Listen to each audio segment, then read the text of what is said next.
এই শিক্ষামন্ত্রী, আপনি যাদেরকে ফার্মের মুরগি বলছেন, এই ফার্মের মুরগিরা রাস্তায় এসেছে বলে আজকে শিক্ষামন্ত্রী হয়েছেন।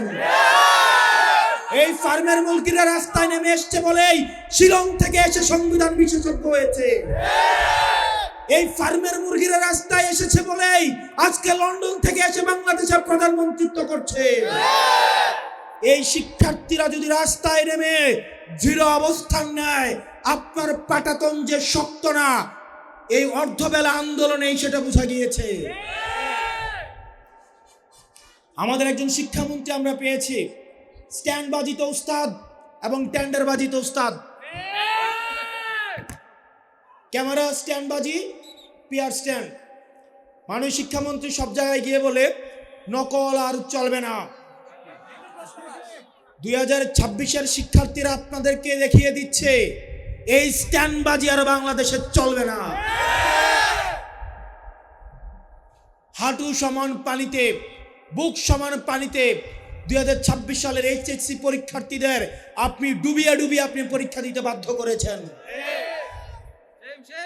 এবং একটা পরীক্ষার প্রশ্ন আপনি প্রণয়ন করেছেন।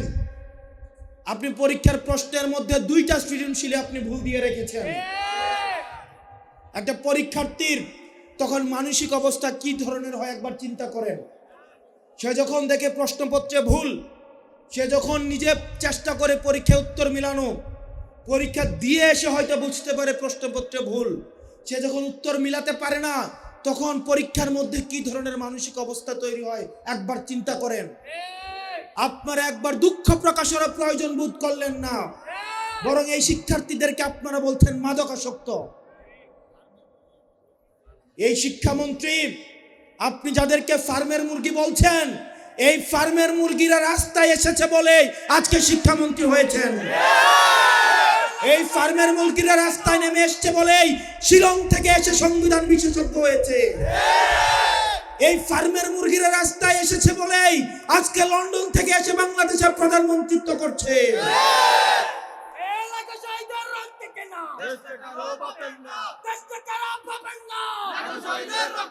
শিক্ষামন্ত্রীকে বলবো, শিক্ষার্থীরা গিনিপিগ নয়। শিক্ষার্থীদেরকে নিয়ে এক্সপেরিমেন্ট বন্ধ করুন।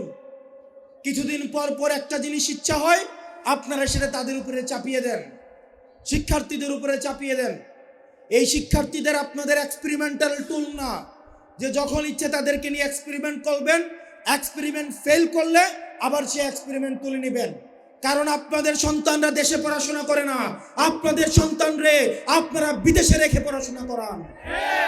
পরের সন্তানদেরকে রাস্তায় রেখে রাজনীতি করাবেন, পরের সন্তানের ভবিষ্যৎকে নষ্ট করবেন, পরের সন্তানদেরকে নিয়ে এক্সপেরিমেন্ট করবেন। এই বাংলাদেশ নিয়ে এক্সপেরিমেন্ট আর আমরা আপনাদেরকে করতে দিব না। 2026 সালের এইচএসসি পরীক্ষার্থীদের প্রতি সংবেদনশীল আচরণ করার অনুরোধ করব। না হয় মাননীয় স্বরাষ্ট্রমন্ত্রী গতকাল সংসদে দাঁড়িয়ে দম্ভের সাথে বললেন সংবিধান সংস্কার কমিটি, এটা নাকি কোনো সংবিধানে নাই। এটা যদি সংবিধানে না থাকে 2026 সালের নির্বাচনও কোনো সংবিধানে ছিল না। সংবিধান অনুযায়ী নির্বাচন হওয়ার কথা ছিল 2029 সালে। সংবিধান অনুযায়ী আপনার থাকার কথা ছিল শিলংয়ে। সংবিধান অনুযায়ী মাননীয় প্রধানমন্ত্রী থাকার কথা ছিল লন্ডনে। সংবিধান অনুযায়ী আপনার নেতা কর্মীর থাকার কথা ছিল ধানক্ষেতে। সংবিধান অনুযায়ী আপনার নেতা কর্মীর চালানোর কথা ছিল ঢাকা শহরে রিক্সা। এই সংবিধানের বিরুদ্ধে গিয়ে ছাত্র জনতা রাস্তায় নেমে আসে, এই সংবিধানকে বৃদ্ধাঙ্গুলে দিয়ে নতুন বাংলাদেশের অভিমুখ তারা সেট করেছে। অত্যন্ত পরিতাপের বিষয়, আপনারা ছাত্র জনতাকে বৃদ্ধাঙ্গুলি দেখিয়ে আপনার জনগণের বিপক্ষে অবস্থান নিয়েছেন। প্রিয় বিএনপি সরকার, আপনারা বুঝতে পারছেন আপনাদের পায়ের তলে মাটি নেই। সেজন্য আজকে সাধারণ শিক্ষার্থীদের 2026 সালের এইচএসসি পরীক্ষার্থীরা যখন কিছু দাবি নিয়ে রাস্তায় এসেছে, সেখানে আপনারা আওয়ামী লীগ সরকারের মতো সেখানে আপনারা বিভিন্ন সন্দেহ করেন এবং ছাত্রদল 2026 সালের এইচএসসি পরীক্ষাদের মাদকাসক্ত বলে তারা আখ্যায়িত করেছে। আসসালামু আলাইকুম রহমতুল্লাহি ওয়া বারাকাতুহু।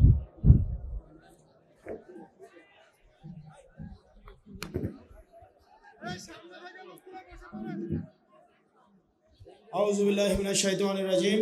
বিসমিল্লাহির রহমানির রহিম। প্রিয় সোনারগাঁওবাসী, আমি যখন আপনার সাথে এই মুহূর্তে কথা বলছি, ঠিক এই সময়ে পার্বত্য চট্টগ্রামের খাগড়াছড়ি, রাঙামাটি, কক্সবাজার, সাতকানিয়া, আনোয়ারা, বাঁশখালী, এই সমগ্র অঞ্চলের আমার ভাইয়েরা বন্যার মধ্যে কষ্ট পাচ্ছে। আমরা দেখতে পাচ্ছি বন্যার মধ্যে এই সমস্ত এলাকার ভাইয়েরা মানবতর জীবনযাপন করছে। অত্যন্ত পরিতাপের বিষয়, দীর্ঘ 7 দিনের বেশি বন্যা আক্রান্ত হলেও এখনো পর্যন্ত ওই সব এলাকায় সরকারের পক্ষ থেকে পর্যাপ্ত সাহায্য সহযোগিতা পৌঁছায়নি। আমরা দেখতে পেয়েছি বন্যা শুরু হওয়ার সাথে সাথে পার্বত্য চট্টগ্রামের একজন প্রতিমন্ত্রী উনি হজ করতে বিদেশে চলে গিয়েছেন। আমরা একই সাথে দেখেছি ঠিক ওই সময়ে আমাদের প্রধানমন্ত্রী আজকে পর্যন্ত উনি প্রায়োরিটি পর্যন্ত আমার পার্বত্য চট্টগ্রামের ভাইয়েরা বন্যায় কষ্ট পাচ্ছেন আর উনি বরিশালে সফরে যাচ্ছেন। এটি পার্বত্য চট্টগ্রামবাসীকে যেই বরাদ্দ দেওয়া হয়েছে 30 টাকারও কম প্রত্যেকজনকে বরাদ্দ দেওয়া হয়েছে। পার্বত্য চট্টগ্রাম থেকে জাতীয় রাজস্বে এই বছর 90,000 কোটি টাকারও বেশি এই বছর তারা জাতীয় রাজস্বে জমা দিয়েছে। অত্যন্ত পরিতাপের বিষয়, তাদের এই সংকটকালীন সময়ে তাদের জন্য বরাদ্দ ছিল 30 টাকারও কম। প্রিয় সোনারগাঁওবাসী, অভ্যুত্থানের পরে আমরা দেখেছি প্রত্যেকটা জায়গায় সরকার তার কমিটমেন্ট থেকে পিছু সরে এসেছে। আমরা দেখতে পেয়েছি এই বিএনপি সরকারের কাছে হাসিনার বিচার ব্যবস্থা বিএনপি সরকারের কাছে পছন্দের, হাসিনার সচিবালয় পছন্দের, হাসিনার এক্সিকিউটিভ পছন্দের, হাসিনার ব্যবসায়ীরাও পছন্দের। কেবলমাত্র অপছন্দের ছিল কেবলমাত্র শেখ হাসিনা। আমরা আমাদের জায়গা থেকে আমরা হাসিনা ব্যবস্থার পরিবর্তন চেয়েছি, কেবল হাসিনার পরিবর্তন চাই নাই।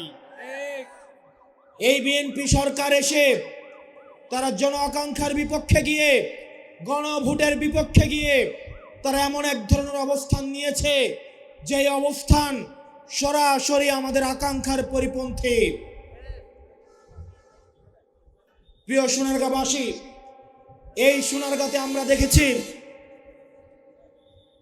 এই সোনারগাঁর যিনি এমপি রয়েছেন উনার ছেলে চাঁদাবাজির কারণে থানায় গিয়ে মুচলেখা দিতে হয়েছে। বাপ হচ্ছে এমপি, ছেলে করে চাঁদাবাজি, থানায় গিয়ে দেয় মুচলেখা। আমরা দেখেছি সারা বাংলাদেশে গ্যাসের হাহাকার, কিন্তু আমরা সেখানে দেখলাম রাজনৈতিক ছত্রছায় সেখানে গ্যাসের লাইনের অবৈধ সংযোগ নিয়ে মেল ফ্যাক্টরিগুলি লক্ষ লক্ষ কোটি টাকা সরকারকে রাজস্ব ফাঁকি দিচ্ছে। সেখানের যে চুনা ফ্যাক্টরিগুলো রয়েছে সেই ফ্যাক্টরিগুলোতে লক্ষ লক্ষ কোটি টাকা প্রত্যেক বছর রাজস্ব ফাঁকি দিচ্ছে। আরেকটা গ্রুপ রয়েছে ভূমিদস্যুর গ্রুপ, মাফিয়া গ্রুপ বসুন্ধরা, সেখানে শত শত মাইল মাইল জমি তারা দখল করে নিচ্ছে এবং তাদের কিছু মাফিয়া মিডিয়া সন্ত্রাস রয়েছে, সেটির মধ্য দিয়ে এই ভূমিদস্যু, চাঁদাবাজ এবং ধর্ষকদের পক্ষে তারা অবস্থান নিচ্ছে। প্রিয় সোনারগাঁওবাসী, আপনারা দেখতে পাচ্ছেন এই সোনারগাঁয়ে যে নদীগুলো রয়েছে, যে খালগুলো রয়েছে, সেই খালগুলো রাজনৈতিক সমঝোতার মধ্য দিয়ে সেগুলোকে দখল করে ফেলা হয়েছে। আমরা 24 পরবর্তী বাংলাদেশে এই ধরনের বাংলাদেশ আমরা চাই না। ব্যবসায়ীরা হাহাকারের মধ্যে রয়েছে, ফুটপাতের হকাররা হাহাকারের মধ্যে রয়েছে, রিক্সাওয়ালা ভাইয়েরা হাহাকারের মধ্যে রয়েছে। 200 টাকা ইনকাম করলে 50 টাকা বিএনপি ছাত্রদল যুবদলকে চাঁদা দিতে হয়, স্থানীয় এমপিদেরকে চাঁদা দিতে হয়। এই চাঁদাবাজির বাংলাদেশ আর চলবে না। আপনারা যদি মনে করে থাকেন এই চাঁদাবাজির যাত্রা আপনারা অব্যাহত রাখবেন, মনে করার দরকার নাই এইভাবে বেশি দিন খাইতে পারবেন। হাসিনার হয়তো 17 বছর লাগছে। আপনারা এটা বলেন সত্য, প্রত্যেক দিন জুলাই হয় না, প্রত্যেক বছর জুলাই হয় না, কিন্তু যখন জুলাই হয় তখন পালানোর জায়গা পাবেন না। হাসিনার জন্য ইন্ডিয়া ছিল। আপনারা বলেন আপনারা বাংলাদেশপন্থী দল, আপনাদেরকে আমাদেরকে ইন্ডিয়াও নিবে না, পাকিস্তানও নিবে না, আমাদেরকে এই দেশের মধ্যেই থাকতে হবে। এবং আমরা যদি জনগণের আকাঙ্ক্ষার বিরুদ্ধে যাই, জনগণ আমাদের রাস্তার মধ্যে আমাদের বিচার করবে। প্রিয় সোনারগাঁবাসী, আমরা চেয়েছিলাম রাজনীতির গুণগত পরিবর্তন। সেই গুণগত পরিবর্তনের অংশ হিসেবে আমরা সারা বাংলাদেশের স্থানীয় সরকার নির্বাচনগুলোতে আমরা তরুণ নেতৃত্বের মধ্য দিয়ে আমরা রাজনীতির গুণগত পরিবর্তন করতে চাই। সেই পরিবর্তনের অংশ হিসাবে সোনারগাঁও উপজেলায় আমরা উপজেলা চেয়ারম্যান প্রার্থী হিসেবে আমরা তুহিন মাহমুদকে আমরা সমর্থন দিচ্ছি এনসিপির পক্ষ থেকে।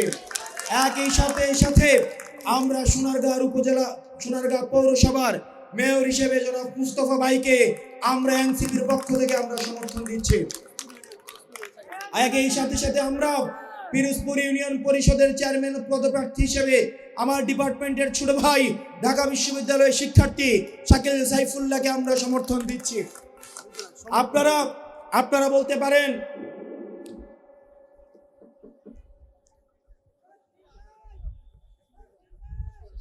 আজান হচ্ছে,